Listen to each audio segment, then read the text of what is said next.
I asked Kenneth to sing that for a specific reason. But, you know, it's interesting, in the affirmations, when I said I'm willing to be willing to regard everything as good, the reason I put it that way was years ago in an affirmation I said, I'm willing to regard everything that happens as good. And Shawn said, I'm so glad to hear that because I just broke your favorite hurricane lamp at home and I didn't know how I'd tell you. So, didn't want to put myself up for that. Okay, accentuate the positive. Very common theme. Don't mess with Mr. In-Between. Today we're going to mess with Mr. In-Between. Okay? Look at any description of New Thought, and the first word you'll see probably in the first sentence is the word positive. Across the board, New Thought wisdom tells us that since our thoughts create our reality, all we have to do to transform our lives is think positive. Unity describes itself as a spiritual philosophy for positive living. Books from The Power of Positive Thinking to, this is one of my favorites, You Can't Afford to Have a Negative Thought, which in itself seems like a negative thought, so I'm not sure why. But these books sell millions of copies. And we constantly hear phrases like, cancel, cancel, in relation to a negative thought we might have, or God forbid, express. And we hear things like, don't be so negative, and release that negative thought, stop spreading negativity. So many of us spend hours coming up with positive affirmations, repeating them over and over and putting them on our refrigerators and our desks, and thinking that if we say them enough, it will banish all other thoughts and our affirmations will come true. There are spiritual philosophies that attribute negative thoughts that might arise to our evil ego that is out to get us and needs to be ignored or even killed off.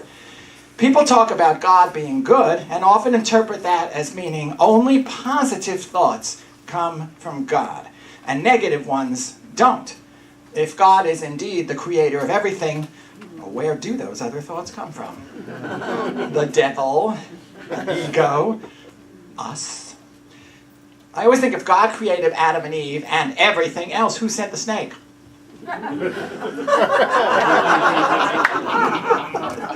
So we frighten ourselves with the notion that any thought we think creates something that will happen. So we better not be thinking negative ones or we'll immediately see upsetting things appear in our world. But try as we might, those negative thoughts keep popping up. Often, the more we resist them, the more they seem to persist. In my years of developing and teaching the thought exchange, I tried every way I could to get over, under, and around them to no avail. So I finally decided to take a different tack. I began wondering if perhaps these negative thoughts had a purpose, had a meaning that could be helpful, that had a message that we needed to hear. As I explored these new possibilities, I began to realize that these negative thoughts were, in fact, keys to healing our childhood, coming to terms with our past, and becoming able to live as true, whole, integrated adults with the ability to make choices freely and lead happy and fulfilled lives. So if you've been struggling with your negative thoughts, and who hasn't, I want to speak today about how we can learn to have our negative thoughts, make friends with them, and actually use them to heal wounds that all the positive thinking in the world has not been able to heal.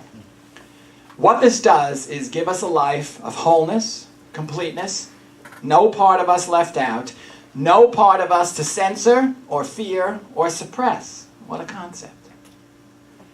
And later this afternoon, I'm going to do a workshop where we can explore ways to actually make this happen in our own lives. So today is going to be about exploring the enlightening, healing, soul-freeing world of negativity. Okay. The first thing we have to understand, if anything in New Thought is to make sense, is that we do not live in the physical world. We do not live in the physical world. Our entire lives take place in the world of experience. When something happens in the outside world, the only things we actually experience are thoughts and sensations. The only way we ever register that anything happened is via thoughts and sensations. Thoughts and sensations are non-physical. Something happens and we experience a tingling or a pressure or an emptiness, and we have a thought about what it means. In our world of experience, which is where we live, that's all that happens. So we experience everything in the invisible, non-physical world. It is not possible for us to experience anything anywhere else. The sensations we experience in any given situation, which seem to come unbidden and over which we don't seem to have control, are based on whatever thought we're holding based on the past. Although often we'll be aware of the sensations before we're aware of the thought. So for example, we ask someone out on a date and they say no. This experience in itself has no intrinsic meaning. It doesn't in any way predict the future or say anything about who we are. It also doesn't tell us what the other person is thinking or what is motivating them to say no, even if they tell us.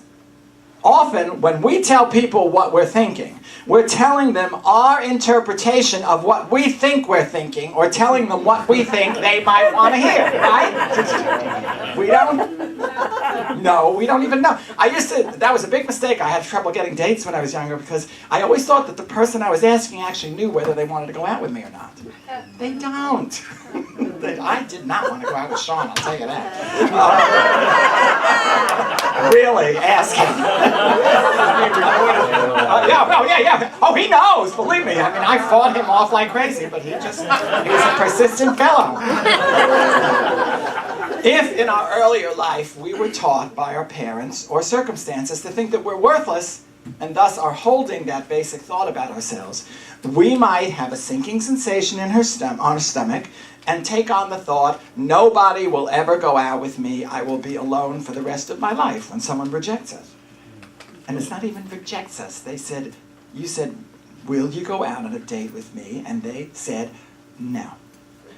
If, on the other hand, we had experiences in our early life where we lost things, or were turned down, but we were supported and seen, and where things turned out well in the end, we might still have that sinking feeling in our stomach, but the thought we might take on would be, well, they really missed out on something, or I guess they're not the right one, or something better is probably waiting for me. We also might not even have the sinking feeling in our stomach. Either way, there are as many permutations of sensations and thought as there are people. So something happens that is intrinsically meaningless. We experience sensations based on the past, which are also meaningless in the present. And we make up stories about what they mean. And it is within this meaning that we hold our thoughts about our past, our present, and our future. All of this happens inside of us and has nothing to do with what actually happened, except in that it stimulates this particular thought and sensation in us. Contrary to the way it often feels, we are not these sensations and thoughts. Who we actually are is a neutral observer of these sensations and thoughts. This observer, like the sensations and thoughts, is invisible and is not located anywhere in physical space. So who we are actually, and all we are, is an invisible consciousness being aware of and observing our sensations and thoughts. Maybe the word "our" is even wrong. Observing sensations and thoughts. Why are they mine? An invisible consciousness being aware of and observing our sensations, observing sensations and thoughts. Just cross out that word. Any meaning attributed to sensations and thoughts is not attributed by the observer. It is observed by the observer. So when you see an opinion of your sensations and thoughts, that's not your observer. That's, oh, I noticed that whatever thinks this about it. So I love it what the Buddhists say. If you say, who are you? The answer is, I am nothing, nowhere. I am nothing, located nowhere. I mean, this brings me to my favorite joke ever, where the priest and the rabbi are sitting in chambers and they're talking about theology, and the priest looks up and says, I am nothing, and the rabbi looks up and says, I am nothing.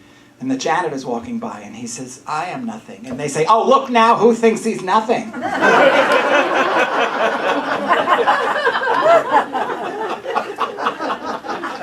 Truly, I can be as nothing as you are because that's all I am. So, who we are is an invisible consciousness being aware of and observing our sensations and thoughts. Any meaning attributed to our sensations and thoughts, I'm going to use the word our because they're the ones that we see, is not attributed by the observer. It's observed by the observer.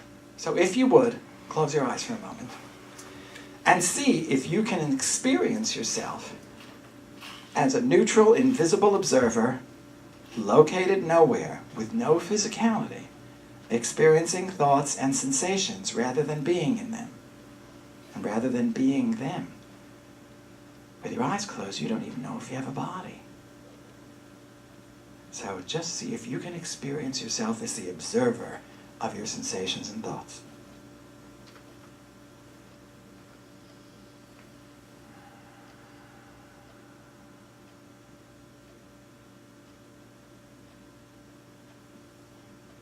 Add to that, see if you can experience yourself as the observer of a body. See if you can experience yourself as the observer of anything that is supposedly wrong or right with that body. You are not that body. You're just looking at it, observing it. It doesn't change you at all, not one bit.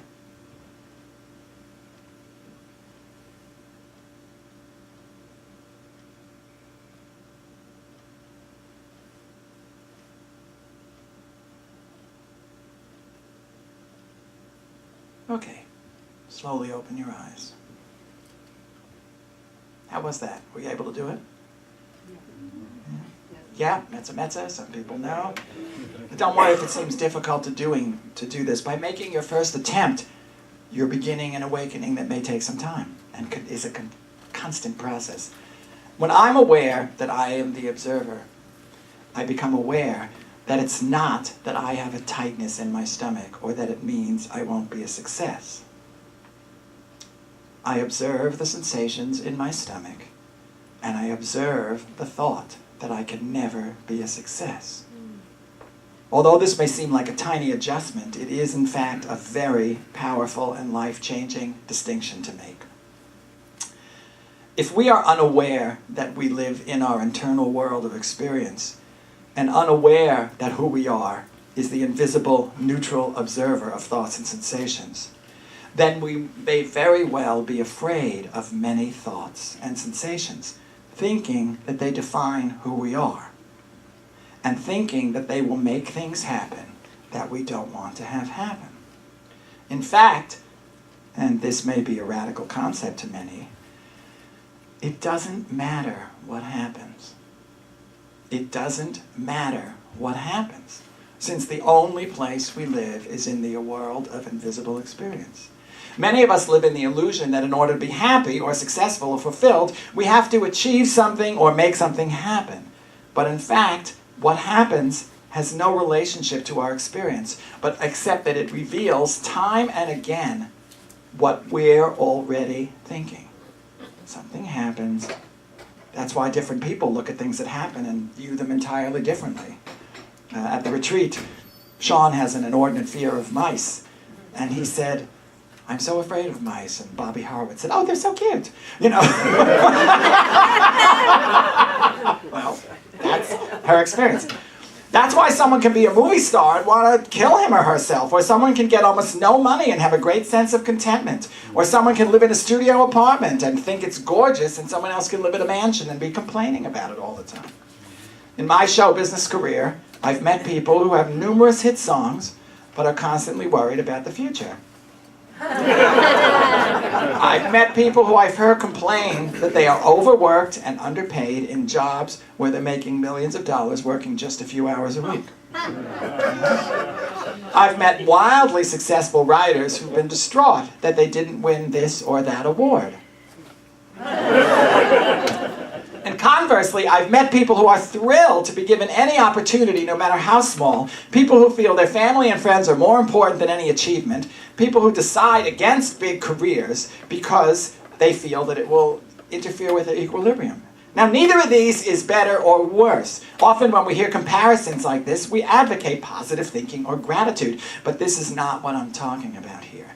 What I'm saying is that when we can observe our thoughts and sensations instead of trying to adjust them, run away from them, change or control them, we get to see what we're thinking and be with the sensations we're having. So many of us are only willing to observe sensations that we deem comfortable, or we try to get comfortable when we're uncomfortable, and only willing to focus on positive thoughts and try to change the negative ones. This approach not only proves futile most of the time, since the more we try to get rid of or overcome these thoughts and sensations, the more they seem to return, but it robs us of information that is essential to our healing and to our ability to be at peace. It is, in fact, the awareness of these uncomfortable sensations and negative thoughts that gets us in touch with the information we need to truly make sense of our lives and experience ourselves as whole, safe, full, and empowered. So let's really take a look at these negative thoughts and explore what they are, what they aren't, where they come from, what they have to tell us, and what they do and don't mean. In order to do this, let's first take a look at the nature of the universe in which these negative thoughts exist. Remember, that's the invisible experiential world in which we live. So as I said earlier, we live and experience life only in the invisible world as observers of thoughts and sensations. In this world, any thought can be thought, and any sensation can be experienced. Thus, anything is possible. No matter what is happening in this moment in time, anything can happen in the next moment. We can have had 1,000 experiences of failure, and those 1,000 experiences of failure in no way diminish the possibility that in the next moment, the very next moment, we could have an experience of success. We could toss a coin 5,000 times and it could come up tails 5,000 times in a row. And that in no way makes the odds of the next toss being heads any less than the 50-50 it always was. Now, if you tossed a coin 5,000 times and it came up tails, you would probably be holding the thought, I cannot toss heads, I'm a tail tosser, and that's just the way it is. That's the thought you most likely would have. It's just that it's not true. The fact is that you have as much odds as anybody at any time of tossing heads, no matter what you have seen.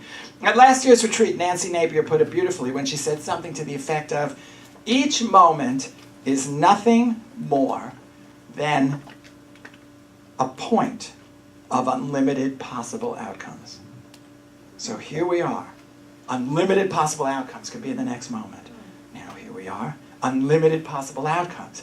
And notice, just think about how we have squished down so many possible outcomes because we hold thoughts or we have sensations we want to avoid. But that does not change it. The truth is that possibilities are always unlimited. They must be. Yes, there are things that will feel painful. Yes, there are things we don't want to think. There are things we may think are not possible. There are things we might prefer in the moment over other things. But all this notwithstanding, the truth is, even in all these circumstances, possibilities are always unlimited. Only when we are aware of and living in this truth can we take a good objective look at our negative thoughts. First of all, let's get something straight. A negative thought is not a bad thought. It's a thought like any other.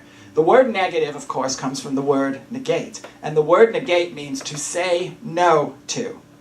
So negative thoughts are thoughts that say no to something. Here are some things negative thoughts say no to. Negative thoughts can be thoughts we wish we weren't holding. So they say no to a particular possibility, like, I'll never have this, or I can't do this, or I'm not allowed to have this. Negative thoughts can also be thoughts that hold in mind the idea that an outcome we don't want is either inevitable or at least likely. Coming from a Jewish background, it nostalgically brought me back to my roots when someone in my New York class said, Move that music stand before you trip over it and kill yourself. I just loved it. I said, my grandmother has just walked into the room. No, you're going to poke your eye out with that. Negative thought. Negative thoughts say no to the limitless possibilities that are and must always be present in the universe, by saying that certain things are not possible, when in truth they must be possible no matter what the circumstance. And an interesting thing, would it be a negative thought to say, this good thing is definitely going to happen? Would that be a negative thought because it erroneously limits and negates the possibility of anything going in a way it doesn't want we don't want it to go to?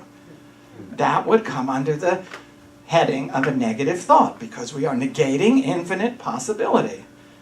It's a thought that we might want to take on. Might be a negative thought that we're happy to have, but negative thought nonetheless. So perhaps we could boil a negative thought down to the idea of a thought that limits possibilities in a way that, in our conscious mind, we don't wish to have them limited. I say in our conscious mind because, in truth, we had darn good reasons for taking on these negative thoughts in our earlier lives. In fact, if we hadn't taken them on, we might not have survived our childhoods. So why do we take on negative thoughts? Actually, before we can explore that question, we have to explore the question of why we took on negative thoughts, since the root of our negative thoughts lies in the past. In my first book, The Thought Exchange, Overcoming Our Resistance to Living a Sensational Life, I explored the idea that thoughts generate sensations. We have a thought like, I can't go on the stage, and we get sensations like a pounding heart, shaking hands, a sinking feeling in our stomach. Based on this, we exchange the thought, I can go on the stage, for the thought, I can't go on the stage, in order to alleviate the uncomfortable sensations. Of course, if we do exchange that thought, we won't go on the stage. And thus, we won't do the thing we want to do simply because some uncomfortable sensations come with doing it. Many of you know this story, but I was getting a Lifetime Achievement Award, and Lucy Arnaz was presenting it to me. And we were backstage pacing the floor nervously because she had to, go out and say really nice things about me, and then I had to go out and sing and talk and stuff. And she stopped and she said, all right, thought exchange. What are my sensations? She said, my throat is tight, my stomach is churning, and my hands are shaking.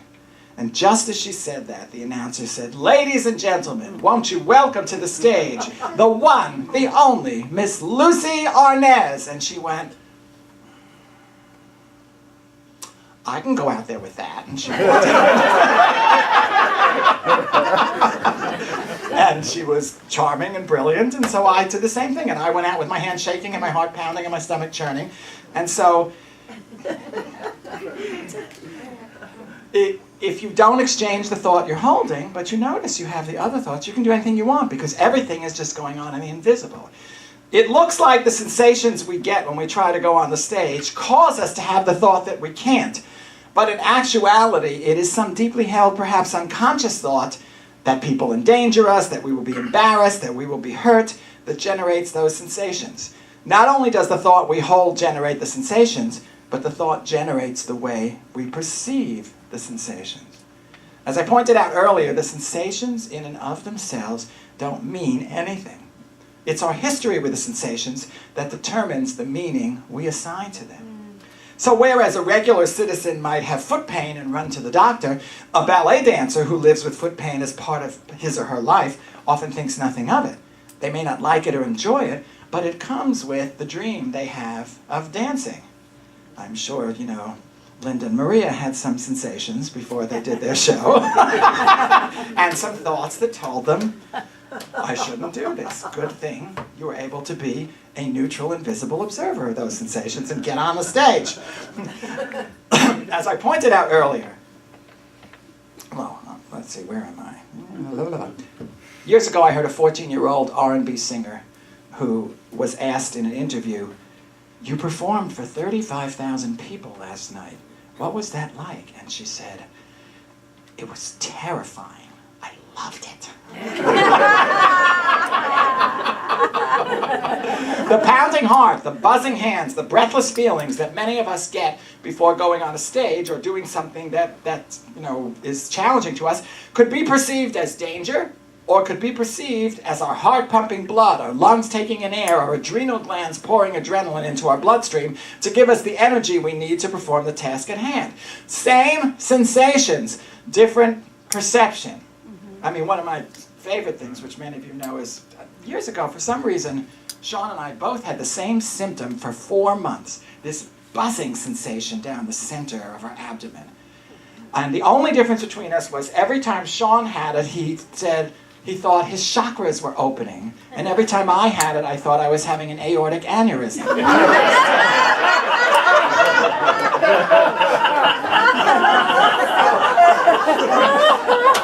So he would go, oh, and I go, oh my God. and then it went away after 4 months. We have no idea. I guess Shawn's chakras were open and I dodged an aortic aneurysm. When in our childhood or earlier life, a positive I can thought has become associated with an uncomfortable sensation, the child, who has no way of solving the situation and cannot tolerate the uncomfortable sensation, will take on what I call a protective I can't thought. A protective thought to get away from the uncomfortable sensation. As we grow older, because of our history, we automatically associate the sensation we feel in association with this particular positive thought as being dangerous. So we unconsciously jump to the protective thought and think it's true. No thought is true. Every thought is a thought. It doesn't eliminate. If I say you are a person, that doesn't change the fact that anyone else is a person. No thought is true. When someone tells us to think positive or take on an affirmation, we can't, because that positive or affirmative thought is the very thing that brings on the uncomfortable sensation, and we immediately jump back into the protective thought before we know what hit us. Obviously, you can see how frustrating and confusing this would be. Every time we move toward holding the thought we wish to hold, the thought we think will give us what we want and make us comfortable, we feel uncomfortable. So we exchange that positive thought for a protective negative thought and feel more comfortable. However, we don't get what we want, since holding a protective or negative thought produces a result, or more accurately, produces an interior experience of the world based on that protective or negative thought. So we go back to our positive thought, which immediately causes us to be uncomfortable, at which point we jump to the protective thought, and round we go. Yeah. That's why, just use ladies for an example. You say, I want to sing, you feel uncomfortable. You say, I can't sing. Then you go, but I want to sing. You feel uncomfortable. You say, you can't sing. At some point, you say, I want to sing, and singing comes with discomfort. I'm going to write that book. Why do we take 10 years to do it? Because we keep being uncomfortable. And until we can get comfortable, in fact, next year's retreat is becoming comfortable with the uncomfortable. This is a little preview. Until we can get that, when it's a wonderful... Shawn and I went to see Miss Coco, who is a drag philosopher. Wow. And she said, you know, people ask me, Miss Coco, what is the secret to a happy life? And I tell them, the secret to a happy life is, you're not going to have one.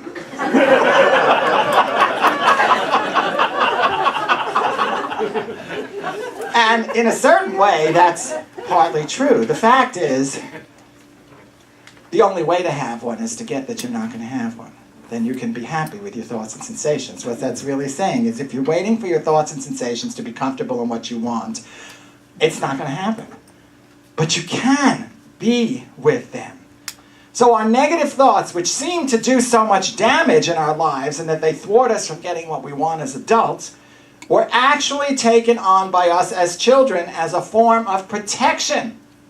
And to give up that protection is to feel uncomfortable. Giving up that protection may get us what we want. But in order to hold the thoughts we wish to hold, we will have to feel the uncomfortable sensations that go with those thoughts. I had someone in a corporate environment who was a fundraiser, a very big fundraiser, and she became unable to raise funds. And I said, I want you to go to the phone, notice your sensations, and pick it up and call. And she came back the next week, and I said, what happened? She said, I walked to the phone, and I had a complete hot flash. And I picked up the phone, and I raised a lot of money. And I said, so the thought I want you to take on is, here's a hot flash, I'm a great fundraiser. Now, if she could get used to that every time she goes to pick up the phone, she might have a hot flash. So what? But she had to allow herself to experience that. Okay. If we can stay with the uncomfortable sensation that the positive thought produces, we can hold that positive thought while having the uncomfortable sensation. Turn the positive thought into a belief, which all a belief is a thought we think is true. It's not true, but we think it's true, so we think, oh, that's the way it is. And we will experience the thought. Now, this is very tricky. We will experience the thought we wish to experience in the manifestation we see. I didn't say such and such will manifest. I said whatever we see, if we have the thought of prosperity, we will experience prosperity. The other day, just overcame me, I went, wow, I'm meeting Shawn in New York, and we're getting in the car, and we're driving home, and we're watching television. Nothing important, but I was experiencing prosperity. So you will see it. One of my favorite examples of someone holding a thought, my friend Al from childhood, his grandmother was one of those registered Jewish grandmothers who just really, had it down. And she was in the hospital with some very minor thing, and she was saying, I want to die, I want to die, everything's so awful, I want to die. So my friend's mother had a friend named Vera, and Vera's mother had had a stroke 6 weeks before, but she was a different kind of woman. And Vera's mother was out with the girls, they all went out for lunch, and she was on a walker, and she was making progress, and she was doing well. And my friend's mother comes back to her own mother and says, who's saying, I want to die, I want to die. And she says, Mom, why can't you be more like Vera's mother? Look at her. Just 6 weeks ago she had a stroke and she's out and about and enjoying herself. And her mother looked at her and said, what are you saying? You want I should have a stroke? Depending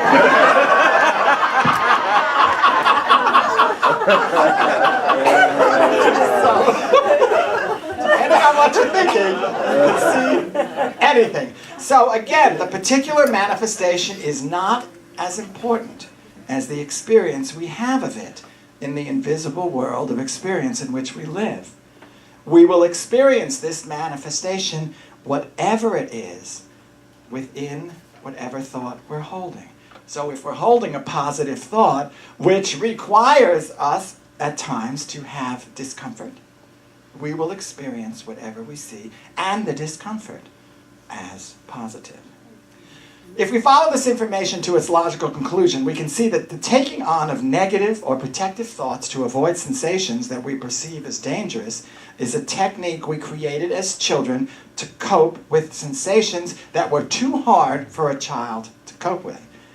These sensations can be coped with by an adult, but we have associations to them from our history that say we can't cope with them and we have to run from them. So in some way, our original technique of trying to get away from uncomfortable sensations by taking on protective thoughts, negative thoughts dating back to when we were children, is still in play in our adult life. Most of us spend our adult lives trying to get rid of this thinking, to overcome it, to become more secure by finding the right job, the right amount of money, the right amount of success, etc., all to no avail. The more we try to push the sensations of the child down by taking on positive thoughts, the more the sensations arise, since it's the positive thoughts that are generating them. The more we try to ignore our uncomfortable sensations and our negative thoughts, the more they seem to persist. If you think of them as the thoughts and sensations of an unheard, unseen child, this makes perfect sense. If you had a child in front of you who was very upset, what would you do? Comfort. Oh. Would you say, I'm not paying attention to you because you're getting in the way of my career? Would you say, I release you now? Would you say, I am affirming that your problem doesn't exist? Of course not. You would embrace the child, listen to what the child has to say, feel what the child is feeling, and be with the child. When you were with what the child was hearing and feeling and thinking, you wouldn't feel swamped in the same way the child feels swamped, because you are not a child. The reason the child has the thoughts and sensations he or she has is because something happened. But the reason the child can't feel better is because the child has not been seen, felt, heard, and experienced with his or her problem. The child has had no adult who empathized with him or her. The child has had no mirror in which to see him or herself. No other adult to verify that what the child is feeling is human, is feelable, is seeable, is bearable.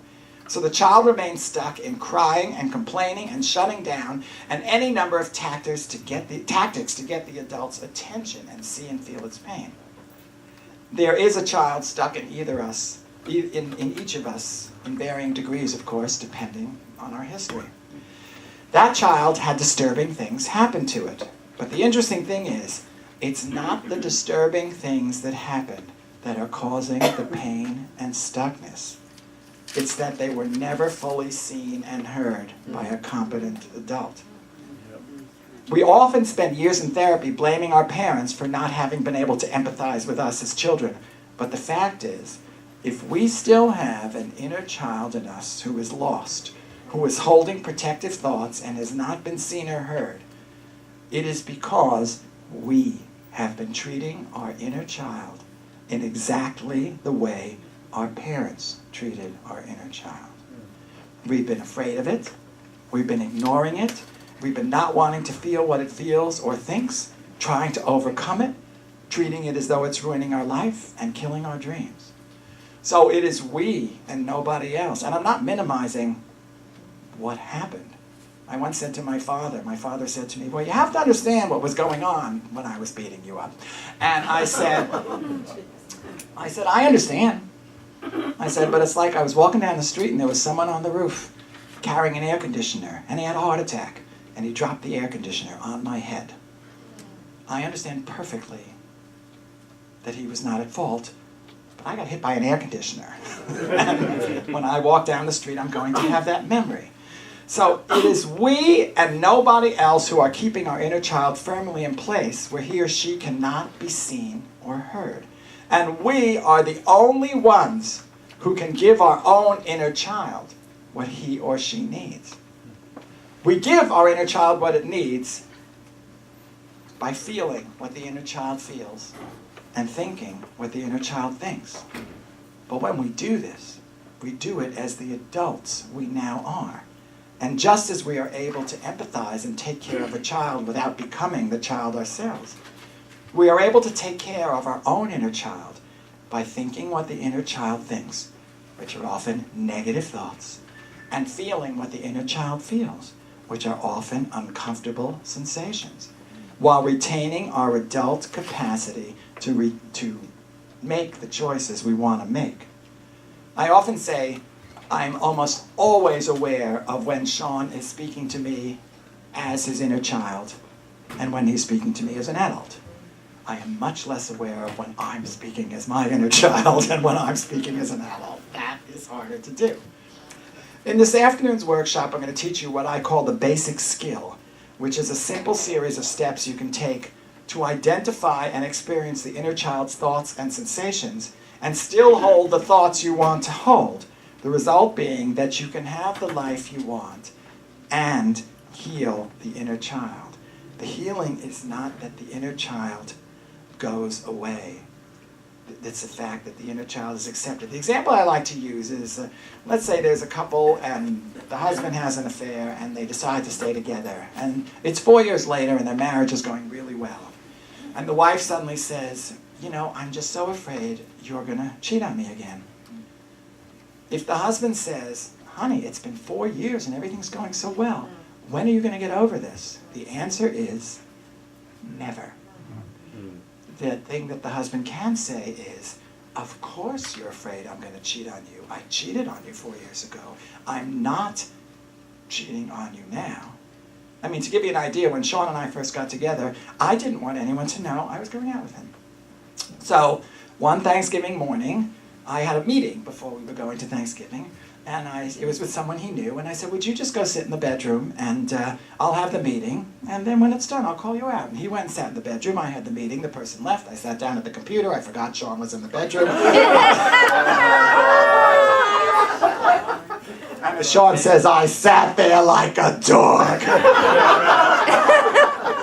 But this is really not an issue in our relationship, because any time Shawn brings it up, I go, I know, that was horrible. I will be apologizing for that for the rest of my life. So he knows that I know it's there, but it is not an issue, because every time I hear it, every time I see it, I get it. So, I don't know about you, but I think what a relief to be able to feel my uncomfortable sensations and see my negative thoughts. I can stop fighting them and actually embrace them and use those negative thoughts for positive purpose and become comfortable with being uncomfortable. If you want to learn more about this, come to the workshop. It's 1 o'clock right here. Grab some lunch and be back. I also have copies of a new book that I wrote, and it's called, creatively enough, The Healing Power of Negative Thoughts and Uncomfortable Sensations. And it's right over there. And I also have copies of The Thought Exchange, which is my first book, in case someone hasn't want it. I haven't spoken for a while. I did one the other day, but I'm delighted. I mean, it's very interesting speaking here, because again, it's a perfect example of what I'm talking about. I'm nervous about it. I have all sorts of thoughts. I'm worried about it, even though I know there is not a possibility of anything. It has nothing to do with the safety of the situation. It has nothing to do with the actuality. So I am aware of how wonderful and easy this is, while having... Someone said to me once, you are such a calm speaker. I said, I know, I only thought I'm having a stroke 12 times.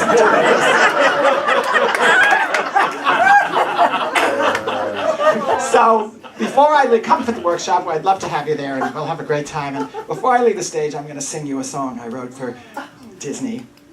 As Raissa was saying, the part about sharing the message, it's a very interesting thing working for Disney, because there are many, many checks and balances, and it's all about commercial, and it's all about, who's going to buy what and everything. So you're very controlled when you write for Disney. But on the other hand, you do know that millions upon millions of people are going to be listening to what you wrote. And so I always try to slip in some new thought. So this is a song about the fact that infinite possibility exists no matter what the circumstance.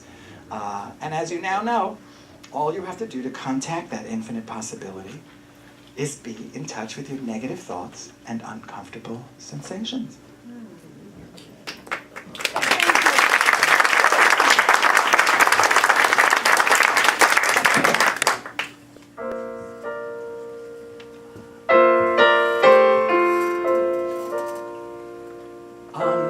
Snow, beneath the frozen streams, there is light. You have to know, when nature sleeps, she dreams. There is light. And the colder the wind, the warmer the spring, the deeper the sorrow, the more our hearts sing. Even when you can't see it, inside everything, there is life.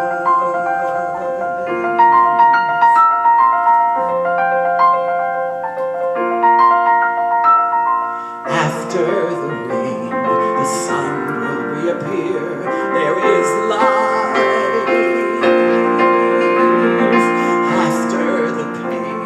Joy will still be here. There is light.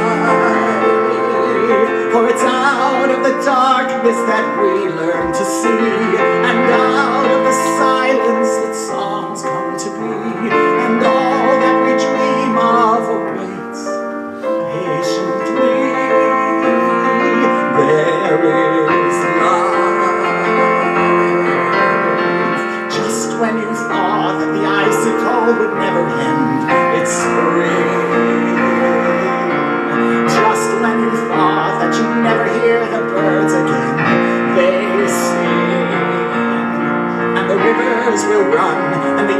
eagles will soar, and the flowers bloom brighter than ever before. Babies are born, night turns to morning, there are blue skies, and your heart flies. So open your eyes to the beauty all around. There is life. Let it surprise you, the smells, the sights, the sound. There is life. The love and adventure are waiting for you. There's so much to learn and there's so much to do. For now and for always, there's one thing